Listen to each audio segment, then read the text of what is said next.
Okay, so now I want you to open workbook to page 124. Page 124.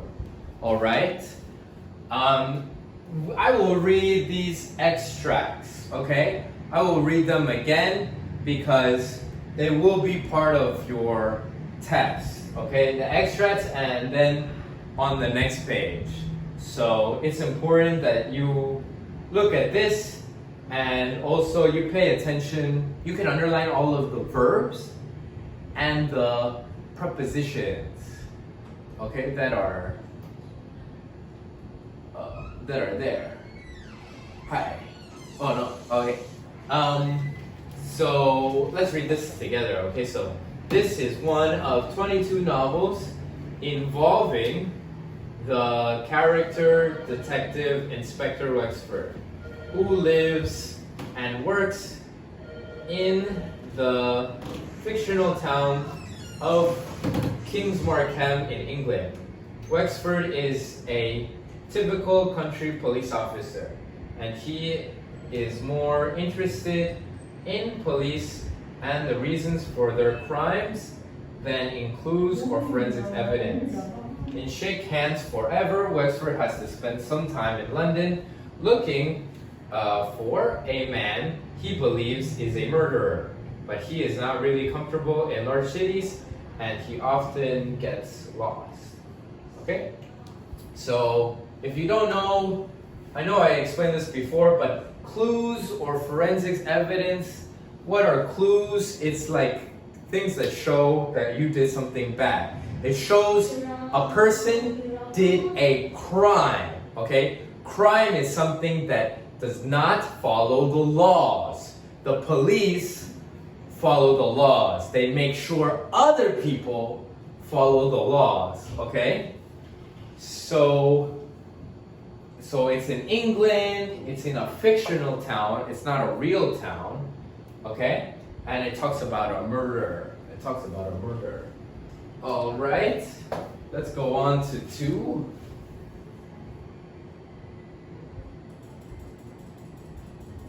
2 and 3.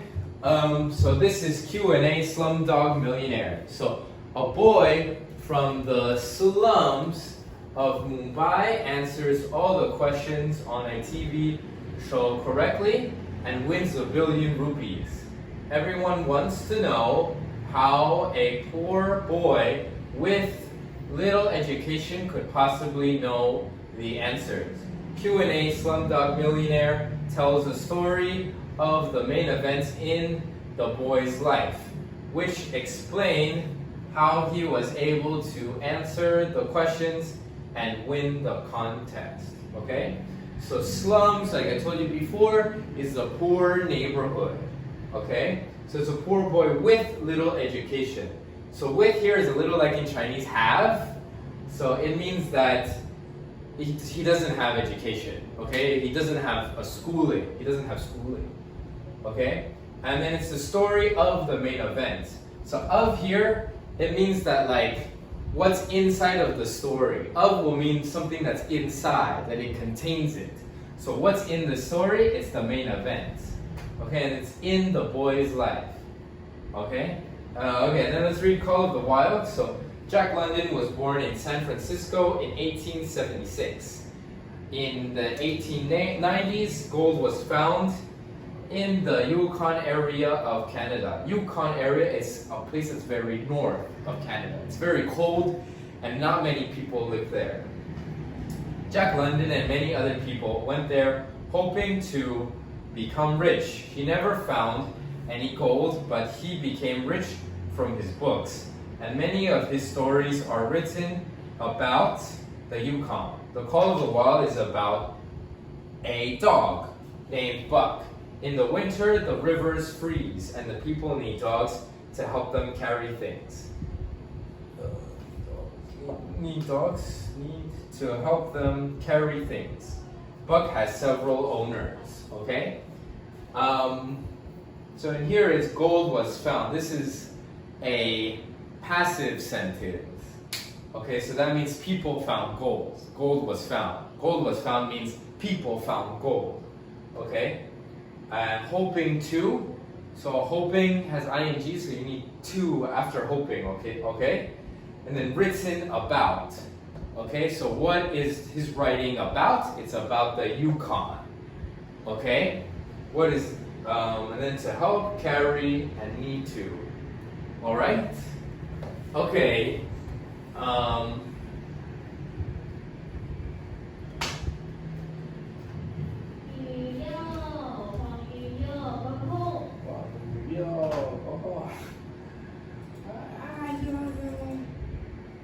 Oh, sorry, I didn't finish it. Buck has several owners, but at the end of the story, he lives with John Thornton, an American who is looking for gold.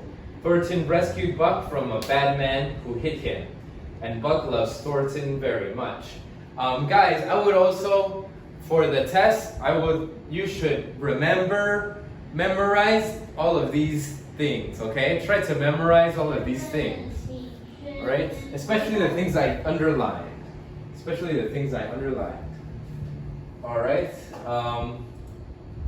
Now, we didn't really read all of this, or I didn't read all of this, but I will read all of this now. So John Thornton had saved his life, but he was a perfect master. His dogs were like children to him, and he never forgot a kind word for them. He loved to sit down with them for a long talk. But what Buck loved more than anything was when John Thornton put Buck's head between his hands with his own head on top and moved their heads from side to side. Sometimes when Thornton did this, Buck felt so happy, he thought his heart would fall out of his body. Oh my God. This is a really good book. If you like dogs, you should read this book. You could maybe try to find this book in Chinese or in English if you want. Yeah. Then when it was finished, he would jump to his feet, his mouth laughing. And John Thornton would look at him and say, "Well, you can almost speak." To show his love, Buck would take Thornton's hand in his mouth and press his teeth gently into it. But while Skeet and Nig were always waiting for Thornton to touch him, most of the time, Buck was happy just to lie and watch him. Buck watched for hours, looking into Thornton's face for every thought, and following every move. Sometimes, John Thornton would feel Buck's eyes on him and turn and look at him, his heart shining out of his eyes. So, Buck is very happy. If you read this book, you know that Buck is not very happy. He is a very sad dog. A lot of very bad things happen to him. And then in the end of the book, he finally finds John Thornton. And John Thornton is a good person to him. Okay, so the book is about being a good master to your dog, about being a good owner to your dog. Okay, so yeah, try to remember this for the test. Okay, I am a little worried about this part of the test for you guys. Okay, so try to try to remember this, okay? Okay, we will read this now. Robert Hathall has brought his mother home to see his second wife, Angela. Mrs. Hathall doesn't like Angela. She liked Robert's first wife, Helene. She thinks the house will be dirty and untidy. Angela isn't at the station to meet them, so Robert and his wife walk to the house. Okay? Then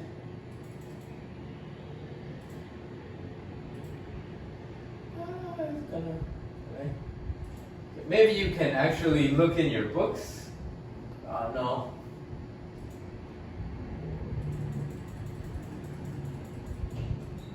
So after a minute or two, they came to Robert's cottage. Mrs. Hawthorne was disappointed to see it was a pleasant old house with brown bricks. Robert unlocked the front door. "Angela, we're here," he called. Mrs. Hawthorne followed him into the living room, and she was surprised. Where were the dirty teacups and the clothes across the chairs? Where was the dust on the furniture? the dirty windows. She had expected to see all of these things, but the place was amazingly clean. "Where is Angela?" said Robert. "I'm going to look for the car." "Go on upstairs, Mother."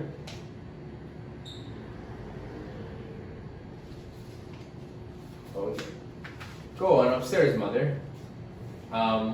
Your bedroom is in the big room at the back." Mrs. Hawthorne climbed the stairs, checking for dust. There was none, and her bedroom was as clean as the rest of the house. Disappointed, she went into the bathroom where there were clean towels and new soap. She washed her hands and came out again. The door to the main bedroom was half open, and Mrs. Hawthorne looked inside. A girl lay face down on the bed. Mrs. Hawthorne smiled coldly. Robert's wife was asleep. She was wearing shoes, old blue jeans, and a red shirt.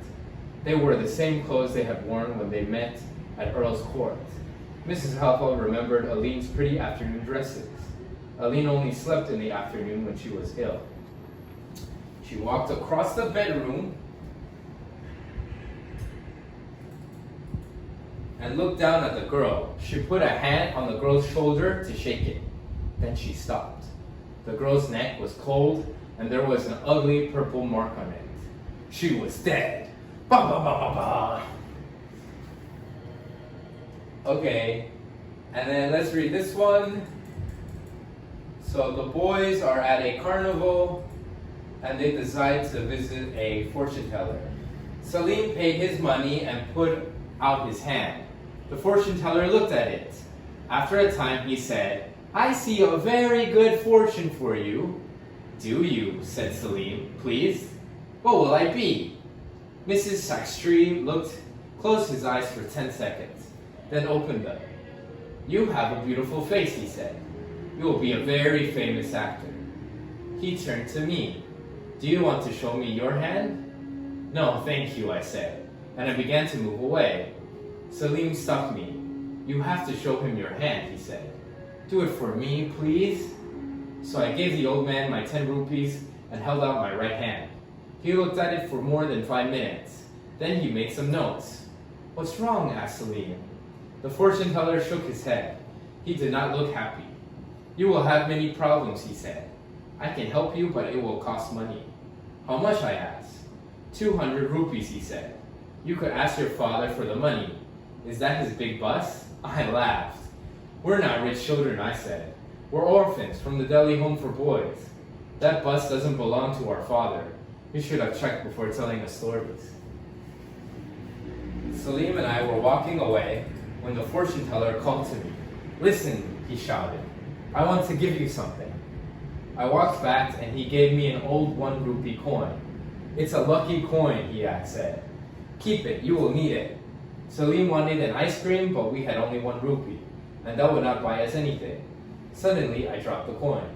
When I bent down to pick it up, I saw that it was lying next to a 10 rupee note, which someone had dropped. When Salim and I bought ice creams and I put the coin carefully into my pocket, it was a lucky coin. Okay? So guys, for the books, I want you to remember that if we look back, I want you to remember that this is a story about a detective, this is a story about a poor boy, and this is a story about a dog, okay? About a dog. All right, you can close your books.